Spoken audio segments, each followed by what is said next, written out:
facing the Megxit. Meghan Markle meets the Queen for the first time since couple announced their royal split as she and Prince Harry attend church service in Windsor. Prince Harry and Meghan Markle joined the Queen for a church service in Windsor today. This is the first time that Meghan, 38, and the Queen, 93, have seen each other since the bombshell announcement on January 6 that the Duke and Duchess of Sussex are quitting as senior members of the royal family. Prince Harry, 35, looked relaxed and smiling as he drove to the Royal Chapel of All Saints in Windsor Great Park, where his grandmother was attending the service. Harry and Meghan are currently visiting the UK for a series of final engagements as working royals. The royal couple have left baby Archie at home, which has reportedly left the Queen disappointed she will not get the chance to see her great-grandson again. It is understood Her Majesty wanted to support the royal couple by inviting them today. A source told People, "It was a really sweet gesture that the Queen asked them to church. It's telling in the sense that these two are still her family. And as a family they all love each other."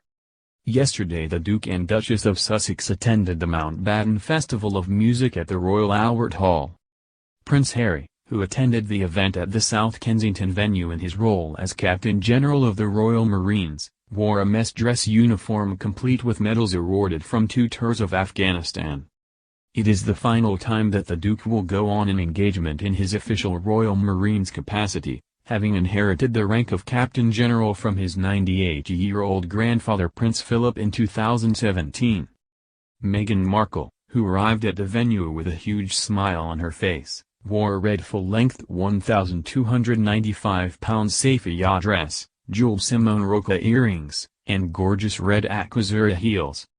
She and Harry were greeted by 5 members of the Royal Marines, before they were escorted to the Royal Box to enjoy a night of musical entertainment for the Royal Marines Association, the Royal Marines charity. Members of the Royal Marines showcased their musicianship and pageantry during the 2-day festival, which is marking the 75th anniversary of the end of the Second World War. It is also marking the 80th anniversary of the formation of Britain's Commandos. Proceeds are going to the Royal Marines Association, the Royal Marines Charity, and cancer support charity Click Sargent. Warrant Officer, Red Sheen, the festival manager, said it was absolutely fantastic to see the Sussexes and that he was delighted that Harry was the force's Captain General. Mr. Sheen, who was a member of the greeting party when the couple arrived on Saturday evening, added, "The reaction they got from the audience when they arrived was very emotional for the Royal Marines." As crowds marveled at the couple, their body language suggested that the pair were dealing with the evening in very different ways. While Meghan seemed to embrace the spotlight, Harry seemed ill at ease, a body language expert has said. Speaking to the Mirror, body language expert Judy James said it was clear the couple were trying to make a statement as they once again coordinated their outfits. She also compared Meghan to the First Lady of the United States. The statuesque styling looks like a power statement as it closely mirrors the recent looks worn by the First Lady of America, Melania Trump, and Meghan's body language reflects that mood of star status, confidence and resilience. This is while she claimed Harry looked like he was sweating and said it looked as though he might be struggling. Harry looks like a man in a hurry, striding out ahead as he leads his wife by the hand. Meghan's backward-tilted posture looks straight off the runway as she smiles to engage with the crowds and her hosts. James added that Harry looked to be suffering from some tension and appeared to be restless, fiddling with his fingers, suggesting mounting pressure. Harry and Meghan have embarked upon a series of high-profile engagements in recent days, ahead of their departure from public life after March 31, a day that has been branded Megxit. The event comes one day after Harry officially opened the Silverstone Experience in Northamptonshire, a museum charting British motor racing through the years, alongside Formula One driver Lewis Hamilton.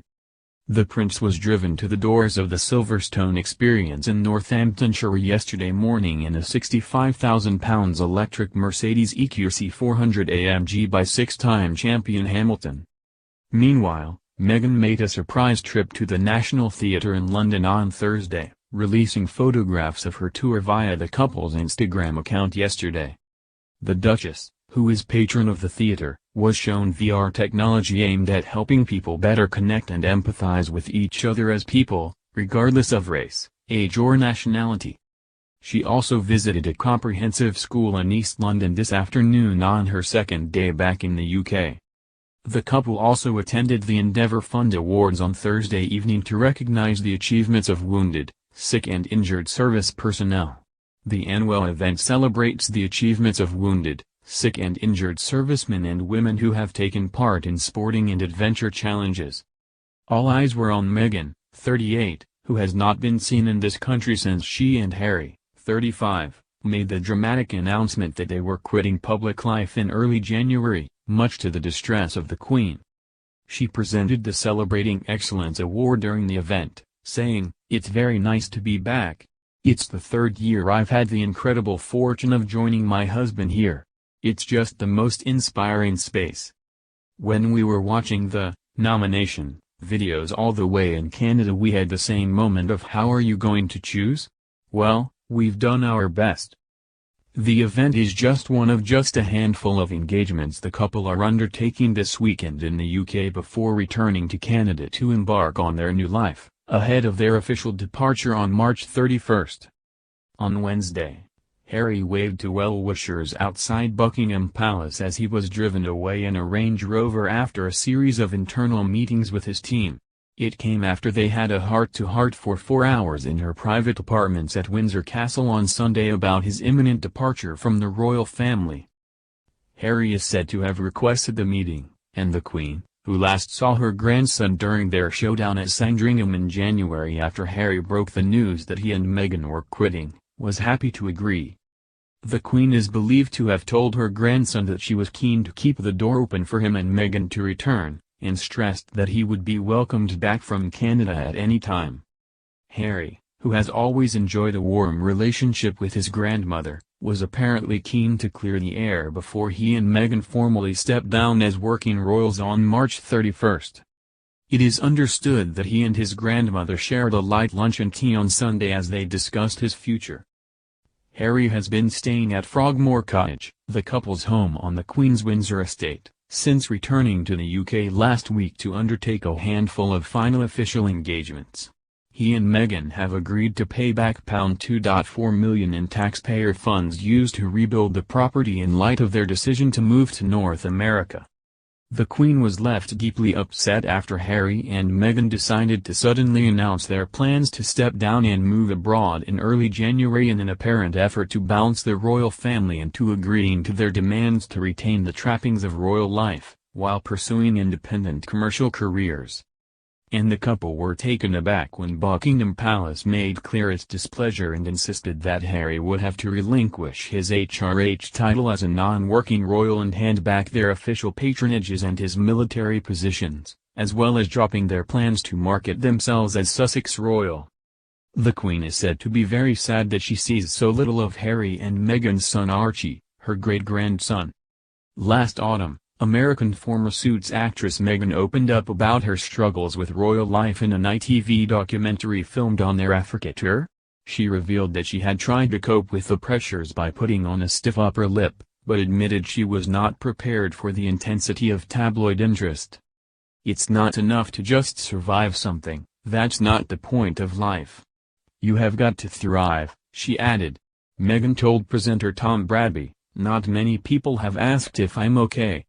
The Sussexes attended the previous annual Endeavour Fund Awards ceremony in February 2019, when the Duchess was heavily pregnant with Archie. They were last seen together on an official engagement on January 7 when they visited Canada House to thank the nation for hosting them during their festive break in Canada.